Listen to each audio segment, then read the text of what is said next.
আপনাদেরকে দিতে আসছি, ঠিক আছে? প্রথম কথা হলো, দেশে একটা পরিবর্তন হয়েছে। ভালো মন্দ কি হলো আমি সেই বিচার বিশ্লেষণে যাব না। পরিবর্তনের সময় অনেকগুলো বিপদ হয় মানুষের, সাধারণ মানুষের। যেমন এখন পুলিশ কোথাও নাই, একটা জায়গায় আগুন লাগলে আপনি দেখে ফায়ার সার্ভিস পাবেন না, আপনি ভূমি অফিসে গেলে কর্মকর্তা পাবেন না। এই যে একটা শূন্যতা, ফাঁকা, এই ফাঁকার সুযোগ অনেক মানুষ নেবে। আমরা এখানে যতগুলো মানুষ আছে এর মধ্যে কি সবাই একেবারে ফেরেশতা? না না না, আমি ইউনিফর্ম পরে আছি দেখে কি আমি ফেরেশতা? তা না। আমাদের মধ্যে ভালো মন্দ আমরা সব ধরনের মানুষ আছি, সব মিলেই আমরা চলবো এবং সারা জীবন তাই ছিল। আমি আপনাদের সবাইকে অনুরোধ করব, এই যে শূন্যতার মধ্যে যাতে কেউ কোনো ধরনের খারাপ কাজ না করে, যেটা আপনার আমাদের সকলের জানমাল সম্পদের ক্ষতি হয় এবং দেশের সবচেয়ে বড় জিনিস হলো দেশের ভাবমূর্তি নষ্ট হয়। এখানে আমাদের হিন্দু সম্প্রদায়ের লোক যারা আছেন একটু অনুগ্রহ করে হাত উঁচু করেন, অনুগ্রহ করে। ধন্যবাদ, হাত নামা। এখানে যারা বিভিন্ন মাদ্রাসা শিক্ষার্থী এবং যারা ইমাম সাহেব আছেন তারা একটু হাত উপর করেন। এই যে এখন যে লোকগুলা হাত উপর করছেন, বাকি যারা আছে তাদেরকে আপনারা প্রোটেকশন দিতে পারবেন না? এই যে লোকগুলা যারা আছে তাদের কি প্রোটেকশন দেওয়ার দায়িত্বটা কি আপনাদের নিজেদের মনে করেন? আচ্ছা, বাংলাদেশে কোনোদিন ধর্মের কারণে কেউ কাউকে আক্রমণ করেছে? বাস্তবতা সেটা হলো আমরা ওই যে জমি জমা দখল করার জন্য বিভিন্ন দুষ্কৃতিকারী লোকজন আক্রমণটা করে, কিন্তু নাম হয় যে বাংলাদেশে হিন্দু মুসলমান ঝগড়া হচ্ছে। এই কথাটা সম্পূর্ণ মিথ্যা। হয়তোবা এখানে যারা হিন্দু সম্প্রদায়ের লোক আছেন তারা আমার থেকে এই বিষয়টা আরো ভালো বলতে পারবে, কিন্তু আপনাদের জানার জন্য বলছি, আমি যে এলাকায় জন্মগ্রহণ করেছি গ্রামটার নাম হলো শিবপুর।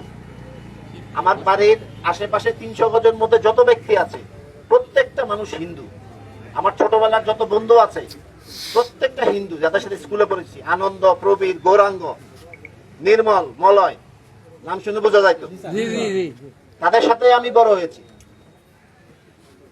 তো আমরা জানি যখন এই ধরনের একটা শূন্যতা হয়, কিছু দুষ্কৃতিকারী তারা সম্পদের লোভে বিভিন্ন ভাবে মানুষের ধর্মের দোহাই দিয়ে আক্রমণ করে। তারা ধর্ম আসলে মানে না, তারা ধর্মটাকে ব্যবহার করে। তো আপনারা এইখানকার যারা সাধারণ জনসাধারণ আছেন, বিশেষ করে আমরা বলবো যে এই যে মাদ্রাসার 2-3টা ছেলে আছে, তোমরা যদি মন্দিরের সামনে দাঁড়ায় এই মন্দিরটাকে প্রোটেকশন দাও, সেটার মূল্য অনেক বেশি। সেনাবাহিনীর একটা লোক ইউনিফর্ম পরে যদি মন্দিরের সামনে দাঁড়ায় প্রোটেকশন দেয়, আর যদি এরকম টুপি দাড়ি পরে তুমি দাও, সেটার ভ্যালু আরো অনেক বেশি। সারা পৃথিবীর সামনে আমাদেরকে হেয় প্রতিপন্ন করার একটা চেষ্টা সবসময় হয়। হ্যাঁ, অনেক ঘটনা ঘটে, এটা সত্যি, এটা আমরাও জানি, সবাই জানে, কিন্তু অধিকাংশই হলো মিথ্যা। তবে যারা হিন্দু সম্প্রদায়ের লোক আছে তাদের মনে আস্থা তৈরি করার দায়িত্ব বাকি যারা আছে তাদের, এটা মনে রাখতে হবে। এখানে আমাদের কোনো ধর্মের পরিচয় না। যে পাসপোর্ট সেখানে কোথাও লেখা নাই যে আপনার নাম বিপ্লব কুমার সরকার, আপনার পরিচয় হলো আপনি একজন হিন্দু। ন, লেখা আছে আপনার নাম বিপ্লব কুমার সরকার, আপনার পরিচয় আপনি বাংলাদেশী। আমার যে জন্ম সনদ আছে সেই জন্ম সনদে হিন্দু মুসলমান কিছু লেখা থাকে না, বাবা মায়ের নাম লেখা থাকে এবং আমার পরিচয় লেখা থাকে যে আমি কোন দেশের। তো কাজে যারা সাধারণ মানুষ আছেন তাদেরকে আমি অনুরোধ করব, এই যে একটা শূন্যতা সৃষ্টি হয়েছে, পুলিশ নাই, তারা আসবেন, তারা সহসায় আসবেন। এখানে আনসার বা অন্যান্য যারা আছে তারাও ঠিক মতো ডিউটিতে আসতেছে না, বিভিন্ন সরকারি প্রতিষ্ঠান আছে সেখানে লোকজন নাই।